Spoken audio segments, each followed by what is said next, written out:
It's Brad here at Etrailer, and today we're taking a look at installing the Blue Ox Patriot portable braking system on a 2023 Jeep Gladiator. When it comes to flat towing any vehicle, a supplemental braking system is going to be a required function. That way the towed vehicle can slow and stop. There's also going to be a breakaway switch included. In case of a catastrophic disconnect, it'll apply the brakes on the towed vehicle, bringing it to a stop.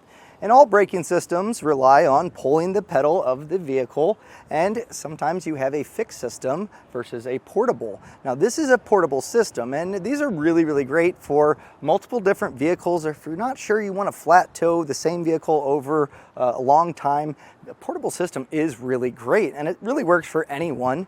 The only downside from a portable to a fixed system is going to be you do have to set this up in your floorboard each time.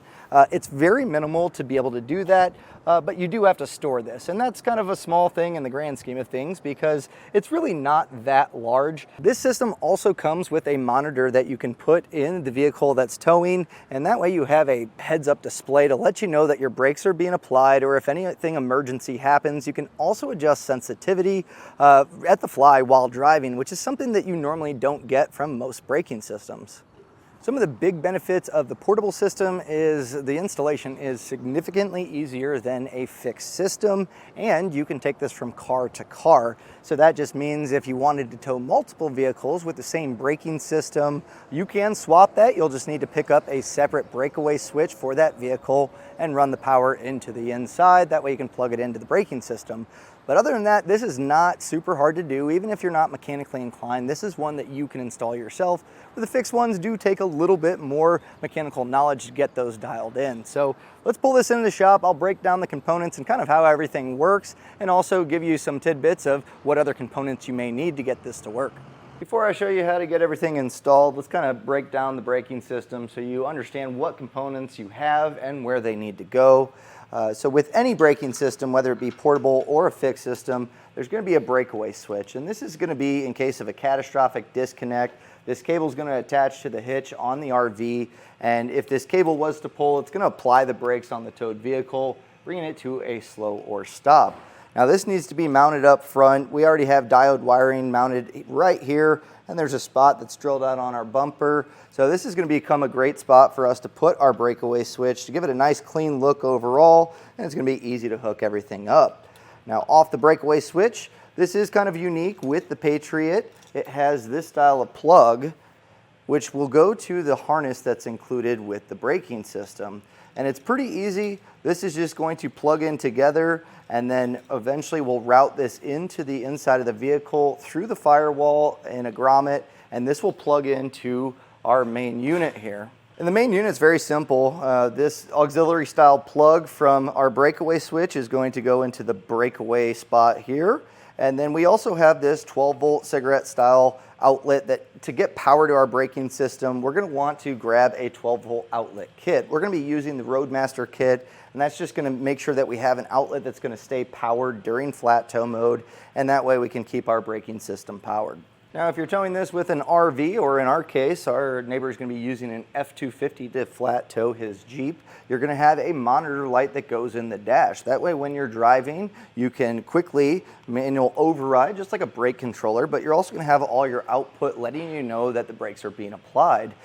This is super easy. It's just got a simple plug that will also go to a 12-volt outlet in your vehicle that you'll be towing with, and it just plugs in here. So super easy. It comes with this rubber mat that allows you to set this on the dash. That way you kind of have a heads-up display as you're going down the road. You can see what everything is going on with your braking system, and again, you'll have that manual override. When it comes to getting it set in the Jeep, there's going to be some adjustment that we're going to need to make as far as the feet and just kind of getting all the spacing right.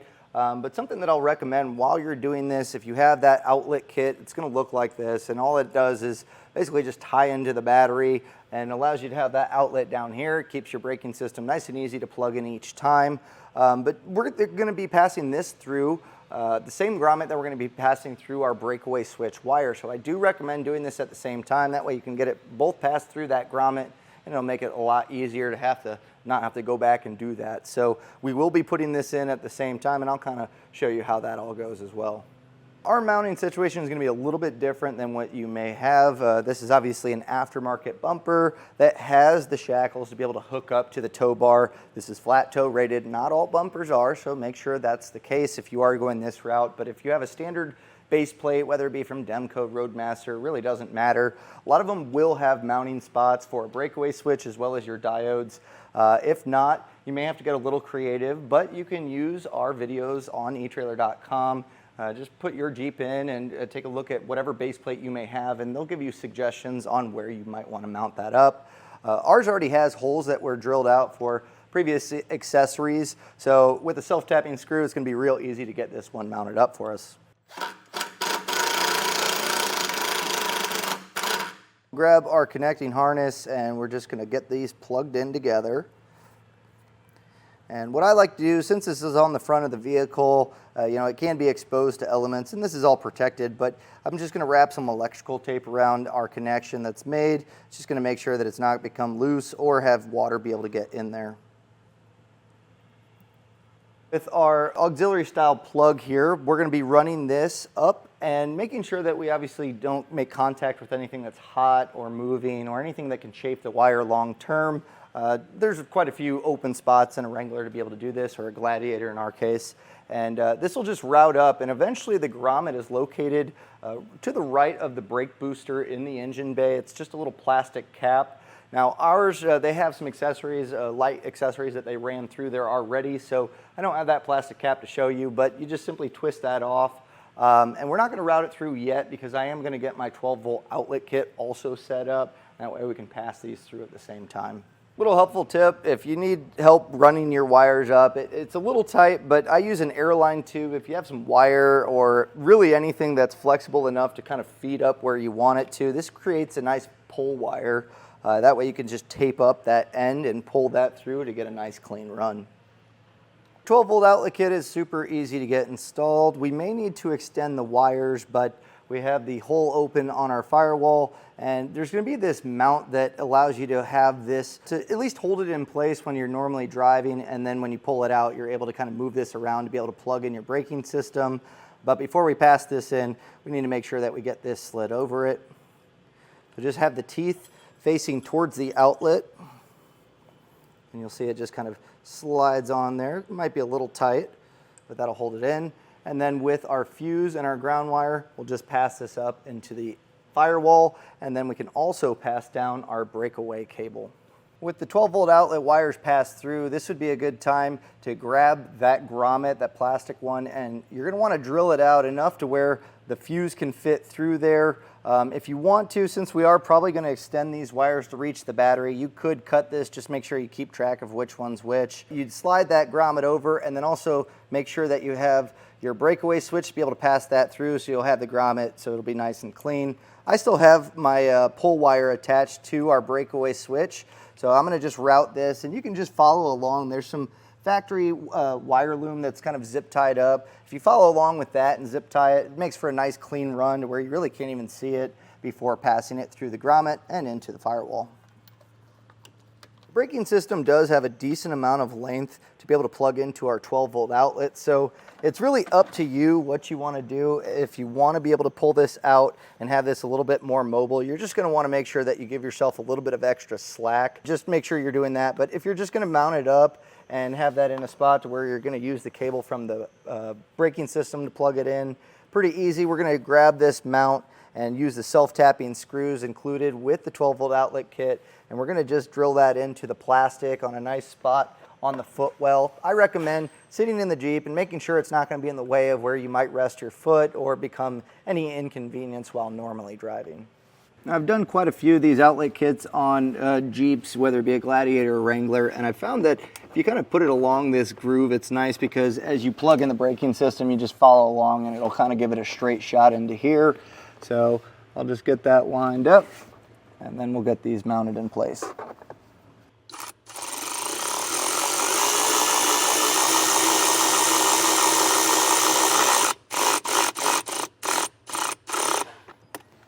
Now, with the slack pulled out from the 12-volt outlet, you can see this barely reaches the battery, and this is not a clean run. So we are going to need to extend this.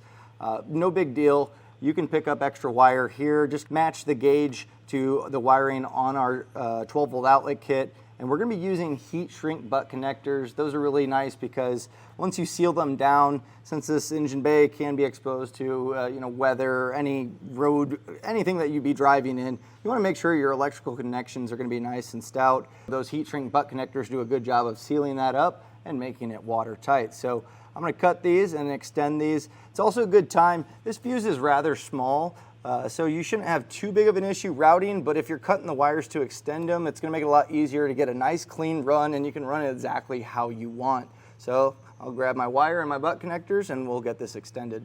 So as I mentioned, I am going to cut this and then I'll route these wires. A lot of times along here on the Jeep, you'll see these brackets and they have their accessory wires for their lights ran here. This is a great spot to run these across and get a nice clean look. So I'll cut off these ends to make that a little bit easier before extending them. And to keep it on the same wire when we reattach these, it's pretty easy. You're going to see that we have writing or white letters on our fuse side. And that's something else that I'll point out is we're going to be putting a ring terminal on here to attach it to the battery post for that direct 12-volt connection. So you will probably need to pick up a ring terminal to get this attached. But for now, I'm going to cut my wires. And I found that roughly about 5 foot of extra wire should be enough to cover both of ours to extend it to the battery. So if you are picking up that extra wire, that's probably what I would go. You can grab a little extra if you need to, but I think 5 foot should do it. So I'll just strip this back on both ends. And with our extra wire, I'll strip that back as well. And then these are our heat shrink butt connectors, and they just crimp on like normal butt connectors. So do that first.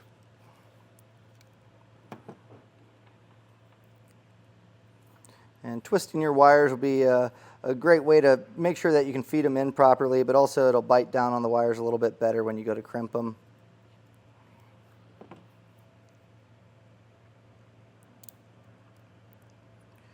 And then we'll take our heat gun and we'll just shrink this down.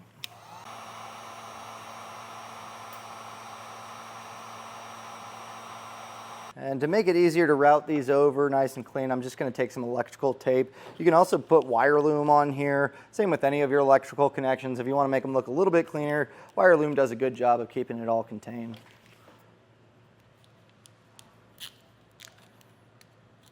So I finished up getting our 12-volt outlet ran. I looped it under and around our fuse box here, and I was able to split the wires off and jump those in with those butt connectors. Now with the ring terminal, I attached our fuse side to the positive on our battery, and then the ground, you have a series of grounds that are on the side here from the factory that you can use. So with the ring terminal, I just crimped that down, put it on just a 10 millimeter nut stud and tighten that down.